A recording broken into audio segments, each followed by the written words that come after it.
Hello everyone and welcome to a slightly different video. This video is going to blow your mind, or hopefully blow your mind anyway, as we look at 11 circuits, technically 12, but we'll call it 11 for now, circuits that have never ever been used in the Gran Turismo FIA competition. Now some of these are very obvious and others are not so. So let's just exclude some of the tracks. These aren't included in the 11.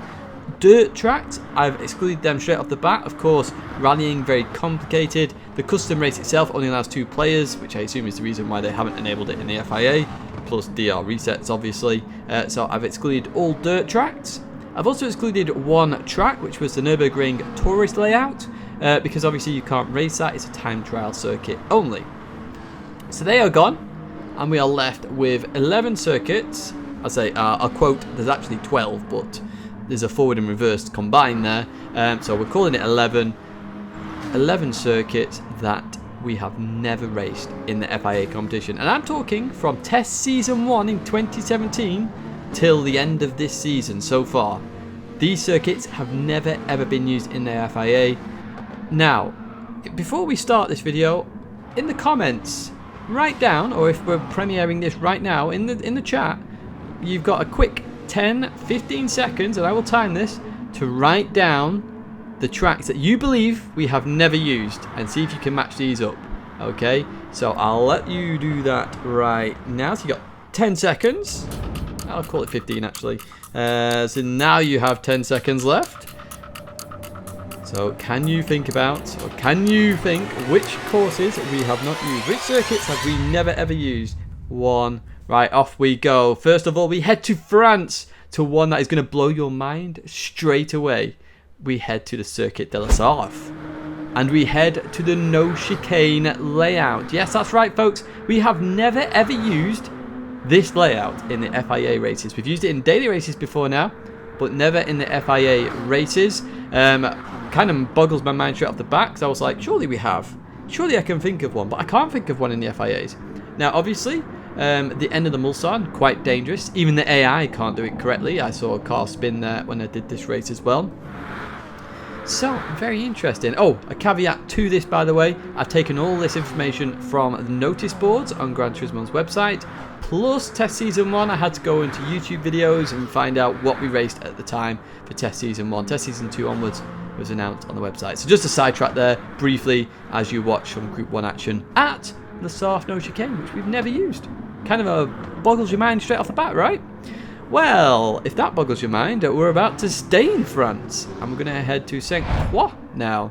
Now, obviously, it has 6 layouts. There is one of these that has never been used, and that is C in reverse. Now, C in forward's only just been used. C in reverse, never ever been used. Very hard track to do in reverse, I might add, but a very good track as well. I've got to say, it'll have an interesting flow, one that you would have to get used to in the last corner. Absolutely solid as anything. So, 2 tracks in France we've never used, and 2 tracks which I would say are viable to use in the FIA. So, kind of interesting, we've not used those. Now, we're going to stay in Europe. We're going to head to Germany now, and I'm going to absolutely boggle your mind. We head to the Nürburgring. We have never ever done the Nordschleife in just that format. We've always done the 24-hour layout. So yes, the Nords is on the list. I couldn't believe this when I did this. Now obviously when I did the race, I realised the grid start and the rolling start, very hard to do there, which is probably the reason why it hasn't been done. And it makes perfect sense in that reality, because a grid start, I started miles back, like 3 corners back. A rolling start, you're going to be starting all over the place, and there's going to be quite a lot of carnage, I imagine, when you initially start that race. But the Nürburgring Nordschleife never ever been used in just that layout. Wow. Now, let's head to Italy, where we go to a circuit which could easily be used in an FIA race. We head to Lago Maggiore, and we head to the center layout. Yes, we are going in the forward layout at Lago Maggiore Centre. Now, why has this not been used? I have no idea. We used it in Mini Madness, of course, as you can see. But literally, this is a lovely circuit. We did it in reverse in the go-karts a couple of times, actually, I think. But never ever been used in going forward, sorry. Never ever been used going forward. So, obviously, there'd be quite a few dive-bomby corners in there, which maybe is the reason why they've not done it. But I think if you get a low enough powered car, like we had the Minis, of course, you could have some pretty good racing. So another one where I'm like, why has this never been used? Anyway, we now leave Europe and we head to Japan now. Specifically, Autopolis. And that is right, folks. Autopolis short course has never been used in the FIA Championships. Now, it has been used in a live event, don't get me wrong. We all saw the Group B rally cars being used there. But in terms of the short course in the Championships, never ever been used. And I think it's actually a good Group 4 course, to be honest with you. I think it promotes some interesting racing, especially heading towards that last corner, or last couple of corners. You know, long, straight, very heavy braking zone. You know, potential of moves there. And some interesting strategies as well with the pit lane and such, because obviously you're going to come around really tight and then you'll be able to go into the pits. Probably an easier pit entry than the normal layout, to be honest. But Autopolis short course, never ever been used. We stay in Japan for this next one, and we're actually going to an oval circuit. Broadbean Raceway, anyone remember that one? You're probably going, Tidge, we've raced that forward. We have indeed. We've not raced it in reverse though. So, reverse never ever been used. Now, when I did actually race this in reverse against AI, I can see why it hasn't been used. It can get a little bit carnagey very quickly. I had to also think back because I remember racing this in reverse at some point. Then I remembered we did it in a Wreckfest, which is the reason why I remembered it. It's been used in a Wreckfest. It's not very good for racing, and that'll be the reason why they haven't used it. But it's arguably you could still race there if you have 20 clean races, but we have never raced there so far. Now, again, we stay in Japan. And we go to the Kyoto driving part. Now, this one's going to boggle your mind, because I had to really think about this one. Yamagiwa plus Miyabi in reverse. Yes, that's right, folks. We have never done it in reverse. Now, it's actually a very hard circuit to do in reverse. When I did it, I was like, whoa, okay, we're a bit all over the place here. Now, I had thought that we had done this in reverse, but I remember doing Yamagiwa in reverse. Miyabi, I don't remember, but we must have done it in reverse at some point, or at least I've not done the layout and it has been made available. But combined, we've never done this. Now, heading down towards where the chicane would normally be, but instead of the chicane, you do the hairpin. Very, very hard in this Audi R8, by the way. It absolutely oversteers to Narnia like anybody's business. Maybe that's the reason why we haven't used it. I don't know. Kind of interesting we've never used it, though, and a circuit, I think that, you know, could promote some good FIA racing. It's a very hard circuit, as I say, so a good learning curve for some people.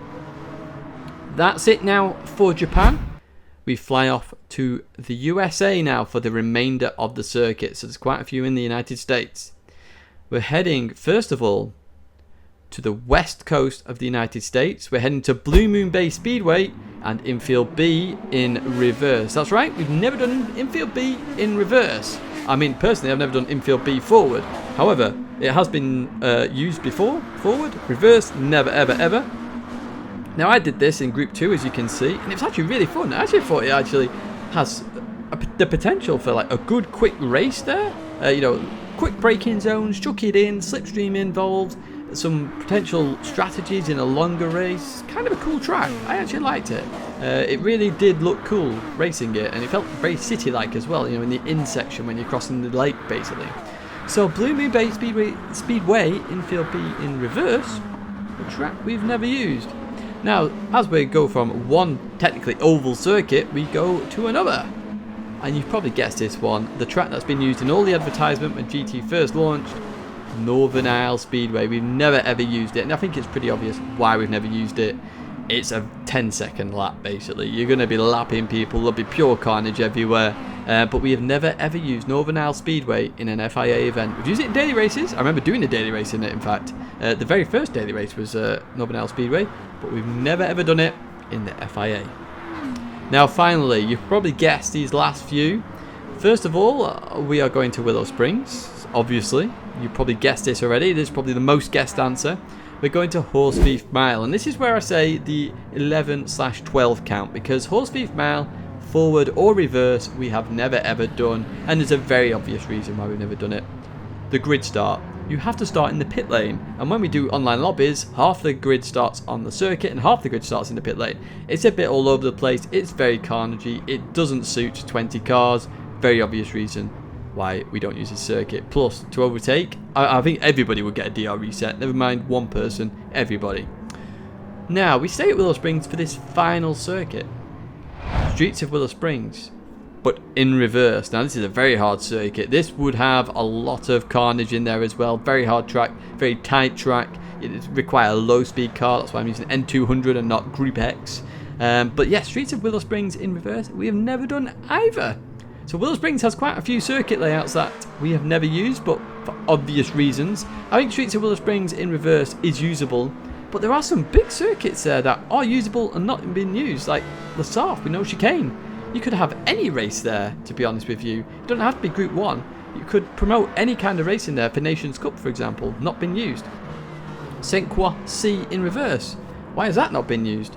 Now, when you actually look at these tracks that haven't been used, you're going to be mind blown by the tracks that have been used and the amount of times they have been used. Because in the next video, that is what we're going to look at in terms of, well, the next video involving this, the feature video on Mondays. We're going to look at tracks that have been used the most in Nations Cup, in Manufacturer Series, and also combined. And the interesting thing is there are some tracks that aren't used in Manufacturer Series and only used in Nations Cup, and also vice versa. And I didn't realise this until I did this. So a very interesting one coming up. I hope you've enjoyed this video. Very interesting to look at this, because everyone always complains there's not enough tracks in GT Sport. Well, we've not used 12 right there. And you could argue the dirt tracks plus the tourist layout as well. There's quite a few that could be used in the championships. But that's going to be it for me now, folks. If you did like this video, something very different and something very interesting, please do like it. Dislike it if you dislike it, but make sure if you are disliking it, you let me know why you dislike it, and I will look to improve it next time. But that's going to be it for me now, folks. Thanks very much for watching, and I'll see you in another video or live stream very soon.